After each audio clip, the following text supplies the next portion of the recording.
बासी खाना खाने वाला ससुराल। खाओगे तो टेस्टी ही, पर सिर्फ टेस्टी नहीं, पौष्टिक भी। ये मैं नहीं कह रही हूँ, ये तो प्रिया का तकिया कलाम था। सुबह के 5:30 बजे मॉर्निंग वॉक पूरा कर प्रिया अपने घर लौटती है। तू मॉर्निंग वॉक से वापस भी आ गई? रात में सोती वोती है कि नहीं तू? 4 घंटे की नींद इनफ होती है मम्मी। अब चलो, आप मुझे परेशान मत करो, मैं अपने लिए प्रोटीन शेक बनाती हूँ, फिर मुझे जिम भी निकलना है। बाप रे बाप, तुझे कोई हीरोइन नहीं बनना और ना ही कोई जंग लड़ने जाना है। अरे क्यों इतना कसरती बदन बना रही है? ये सब ना लड़कों पर सूट करता है। मान ले तेरी बॉडी शॉडी बन गई और तू लड़कों की तरह दिखने लग गई, पर तो शादी होने में मुश्किल हो जाएगी तेरी। रोज की तरह सुजाता वही बात प्रिया से कहती है, और प्रिया हमेशा की तरह अपनी माँ की बात एक कान से सुनकर दूसरे कान निकाल देती है और आगे बढ़ जाती है। सुबह के 10 बजे सुजाता सभी को नाश्ता परोस रही थी, तभी उसे अपनी ननद की आवाज़ सुनाई देती है। राम राम भाभी सा। अरे दीदी, आप देखिए जी, कौन आया है? आपकी बड़ी बहन। बड़ी बहन मत बोल सुजाता, माँ बोल माँ। दीदी ने ही मुझे बचपन से पाला है। बड़े दिनों बाद आई आप दीदी। आइए आइए, खाने पर बैठ जाइए। खाते खाते प्रमिला और मनोज बचपन की यादें ताज़ा करने लगते हैं। क्या बताऊं प्रिया, बचपन में तेरी बुआ मुझे मारती थी। ऐसा मारती थी, हाथ में जो आया उसी से मार देती थी। आज भी कुछ गलत होता दिखेगा तो वही करूँगी मैं। वैसे प्रिया, आजकल क्या कर रही हो? ग्रेजुएशन तो पिछले साल ही पूरा हो गया ना तुम्हारा। आजकल मैं ज़रा फिटनेस पर ध्यान दे रही हूँ बुआ जी। और क्या मम्मी, तुमने खाने में पूरियाँ बना दी। मैं ऑयल फ्री खाना खाती हूँ ना, तुम्हें पता तो है हेल्थ के लिए कितना ख़राब हो सकता है। ओए फिटनेस एक्सपर्ट, ऐसे बात करते हैं क्या अपनी माँ से? और तुझे बिना तेल मसाले का खाना खाना है तो खुद बना लिया कर। सुजाता तेरी माँ है, कोई काम वाली बाई नहीं है। और यही खाना खा खा कर तेरे बाप ने 50 पार कर लिया और मैंने 65। और तुम आजकल की जनरेशन इंस्टाग्राम देखकर फिटनेस एक्सपर्ट बन रही हो।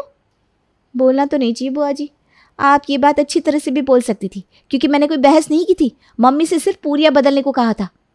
इस तरह बात करोगी तुम अपनी बुआ से? और सर चढ़ाओ इस लड़की को, सब तुम्हारी गलती है सुजाता। अरे तो मैं क्या करूं?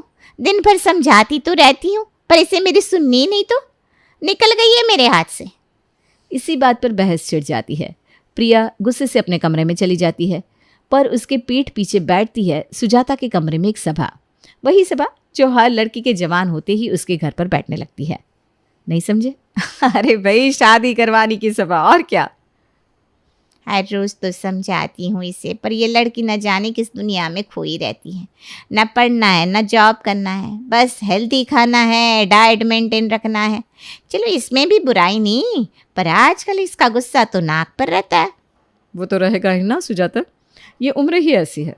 इस उम्र में दिमाग अगर सही जगह ना लगाया जाए तो इंसान गलती कर बैठता है। मैं कहती हूँ कि हो गई पढ़ाई जो करनी थी, आगे ये पढ़ने वाली है भी नहीं। मेरी नज़र में एक अच्छा रिश्ता है, शादी करवा और पढ़ाई करती इसे।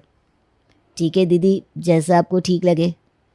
प्रमिला के आते ही बेचारी प्रिया की दिनचर्या ऐसी बदल जाती है कि सबसे पहले उसकी जिम जाने की आदत छुड़वाई जाती है और हाथ में कलछी और बेलन पकड़ा दिया जाता है। ये गोल है, इसे गोल रोटी बोलती है तू? हाँ, गोल गोल रोटी बना, वरना तेरी बुआ तेरे साथ मेरा भी हुलिया बिगाड़ देगी। आधे घंटे रोटी बनाने की नाकाम कोशिश के बाद प्रिया अपने कमरे में जाती है। ये ले, हल्दी बेसन का लेप अपने चेहरे पर लगा ले। पता नहीं क्या क्या खाकर तूने चेहरे पर इतने सारे मुहासे कर लिए हैं। और इस तरह से लड़कों की तरह हाफ गंजी पहनना छोड़ दे, सूट बूट पहना कर अब से। कहाँ फंस गई मैं?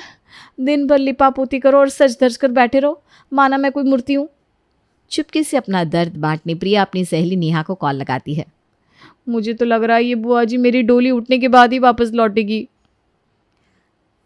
अरे तो उठवा लेना डोली, क्या दिक्कत है?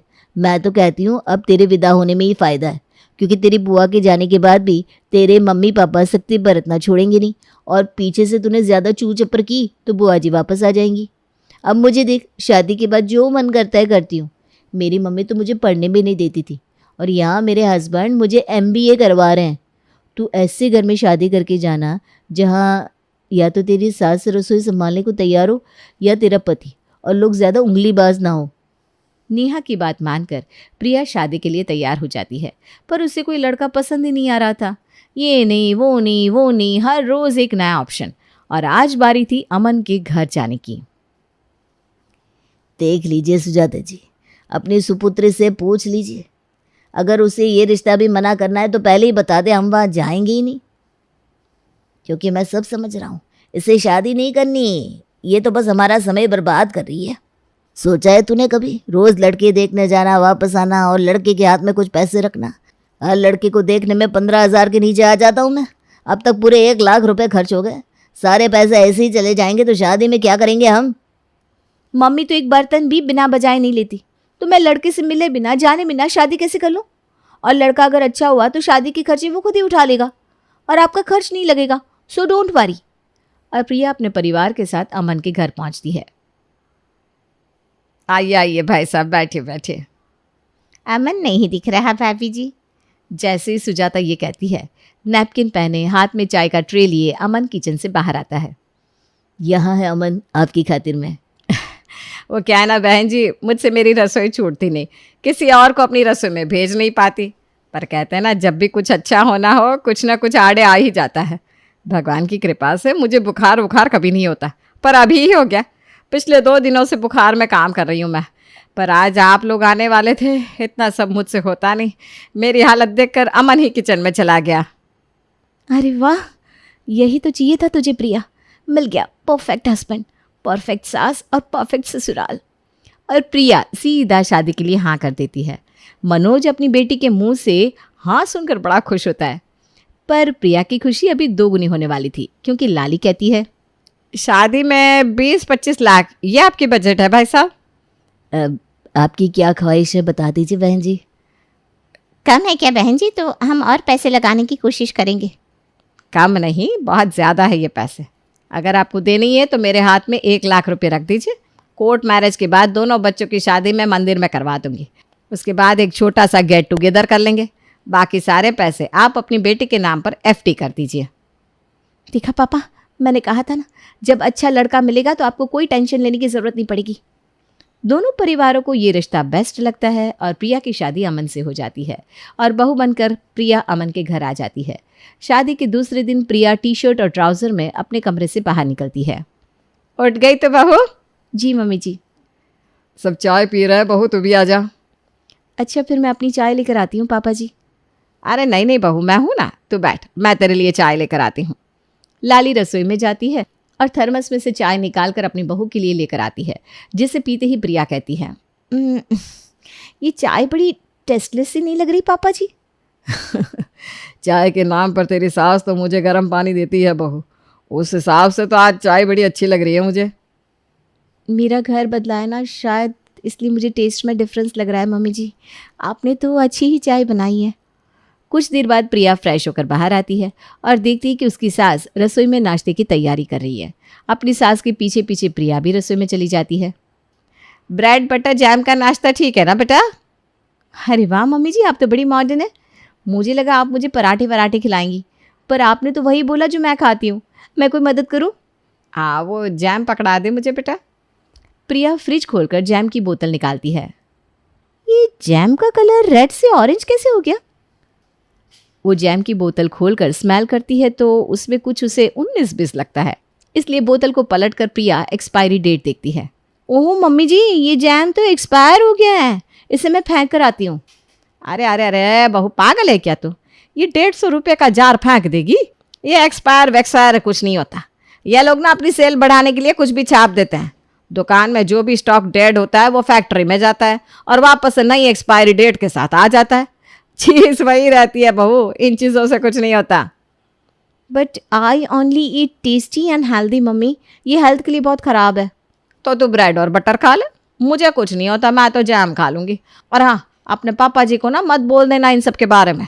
इतने दिनों से मैं उनको यही दे रही हूँ, कुछ हुआ क्या?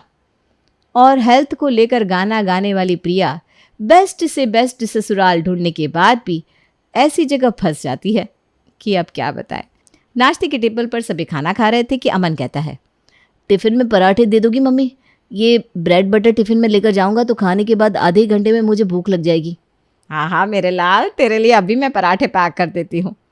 और 2 मिनट के अंदर ही लाली गोभी के पराठे पैक करके अपने बेटे को टिफ़िन पकड़ा देती है, जिसे देखकर प्रिया रह जाती है हैरान परेशान।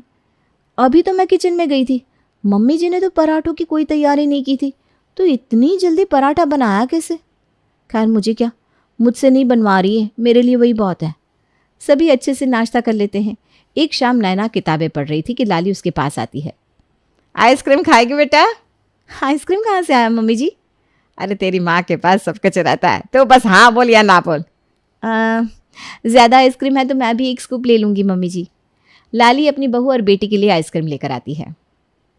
महेश अंकल के घर से आई हुई आइसक्रीम तो खत्म हो गई थी मम्मी, फिर ये कहाँ से आई? अरे अपने अमन की शादी की आइसक्रीम है, कम से कम 2-2.5 महीने तो चलेगी ही। शादी में इतना सारा सामान बच गया था तो मैं घर ले आई। अरे भाई इतनी बड़ी फ्रिज रखी क्यों है, जब हम सामान स्टोर ना कर सके हैं? आप मुझे 1 हफ्ते पुरानी आइसक्रीम खिला रही हैं मम्मी जी? ये लो भाभी, आपको पता नहीं क्या, मम्मी किसी को अपने किचन में जाने क्यों नहीं देती? क्योंकि उन्हें पता है कि उन्हें कब कौन सा बासी खाना सलटना है। अब कोई और जाएगा और ताज़ा खाना बना देगा तो बासी खाना तो वेस्ट हो जाएगा ना। और मम्मी बासी खाने की क्वीन है, क्वीन। अब मैं समझी कैसे आपने अमन को 1 मिनट में टिफिन दे दिया था। ना ना बहू, वो शादी वाला खाना नहीं था। शादी में पराठे कहाँ बने थे? अरे तुझे याद है वो शादी की रात जिन भी मेहमानों की ट्रेन थी उनके लिए पराठे बने थे, तो पिछली रात के बचे पराठे मैंने अपने अमन को दे दिए। अब उन्हें बर्बाद तो नहीं होने देती ना। ये सुनने के बाद अपने मुंह में लिए हुई आइसक्रीम प्रिया निगल ही नहीं पाती।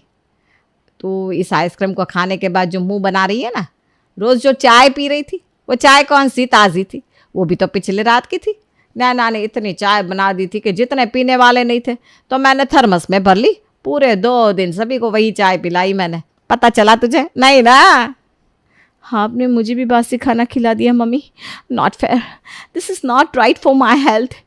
बेचारी प्रिया, अब तो अपने ससुराल का एक दाना भी प्रिया के हलक के नीचे नहीं उतर रहा था, क्योंकि पता नहीं कौन सा निवाला कितना पुराना हो। पर प्रिया इतनी जल्दी हार मानने वालों में से नहीं थी और वो इस मुसीबत की घड़ी में फ़ोन मिलाती है अपनी दुख सुख की साथी नेहा को। ये तो गजब हो गया भाई, तेरी सास तो कंजूसों की महारानी निकली और तू बेकार में ही उन्हें मॉडर्न समझ रही थी। अरे खाना तो छोड़, ये तो एक्सपायरी वाली दवाइयाँ भी खा जाते हैं। मम्मी जी कहती है इनसे कुछ नहीं होता। अब बताओ, ये कोई फेसबुक पर अपडेट की हुई बर्थ डेट थोड़ी ना है कि जब चाहे चेंज कर दिया। एक्सपायरी डेट की भी कोई वैल्यू होती है कि नहीं? तू टेंशन ना ले, मेरे पास एक आइडिया है। अमन की तो शादी हो चुकी थी, अब बारी थी नैना की, और आज उसे देखने लड़के वाले आने वाले थे। किसी भी अच्छी भाभी की तरह प्रिया अपना सारा फर्ज निभाते हुए नैना को तैयार करती है। बस ये आखिरी जिम्मेदारी अच्छी तरह पूरी करवा दे भगवान, उसके बाद कोई टेंशन नहीं, मैं आराम से रिटायरमेंट ले पाऊंगा। अरे बहुत ही अच्छे घर का लड़का है, विदेश में इंजीनियर है। ये रिश्ता हाथ से नहीं जाना चाहिए जी।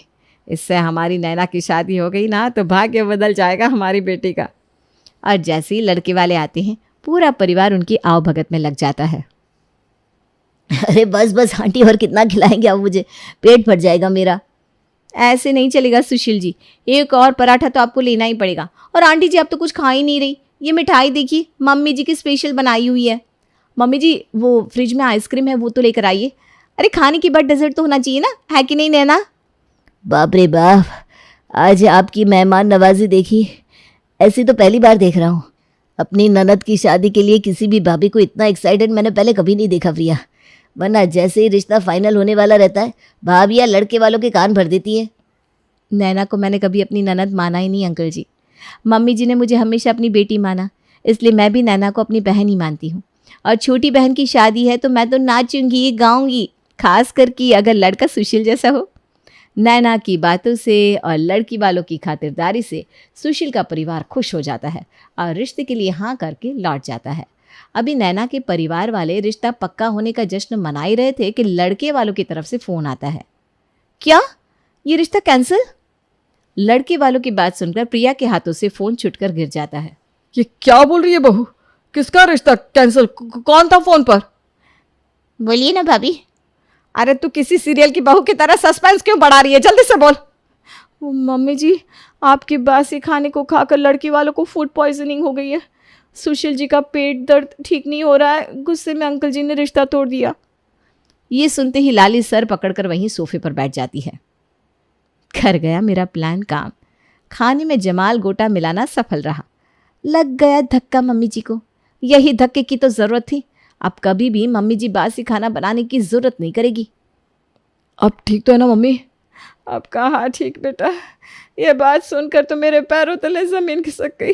कितनी खुश थी मैं कि नैना का रिश्ता हो गया। बहुत बड़ी गलती हो गई मुझसे। पर आप कर भी क्या सकती थी मम्मी जी, आपकी तो ये पुरानी आदत थी। कोई ना, अब बदल दीजिएगा आदत। नहीं नहीं बहू, तो समझी नहीं। मैंने लड़के का बायोडेटा तो चेक कर लिया, पर उसकी शरीर और पाचन तंत्र की ताकत चेक नहीं की। 1-2 दिन पुराना बासी खाना खाकर जो लड़का बीमार पड़ जा रहा है, वो क्या मेरी बेटी का ख्याल रखता। शरीर में ताकत ही नहीं है सुशील के। किसी दिन मेरी नैना ने चाट खाने को बोल दिया तो वो तो लड़का चाट खाकर बिस्तर पकड़ लेगा। क्या शरीर हो गया है बच्चों का, यही सोचकर मेरा सर चकरा गया। अच्छा हुआ ये रिश्ता कैंसिल हो गया। तेरे लिए 1 नंबर रिश्ता देख कर लाऊंगी मैं, जिसमें लड़का ठोस हो, ऐसा कमजोर नहीं। ये सुनते ही प्रिया बेहोश होकर सोफे पर गिर पड़ती है। हेल्थ कॉन्शियस प्रिया की लाइफ में अब डाइट जैसा कुछ बचने वाला जो नहीं था।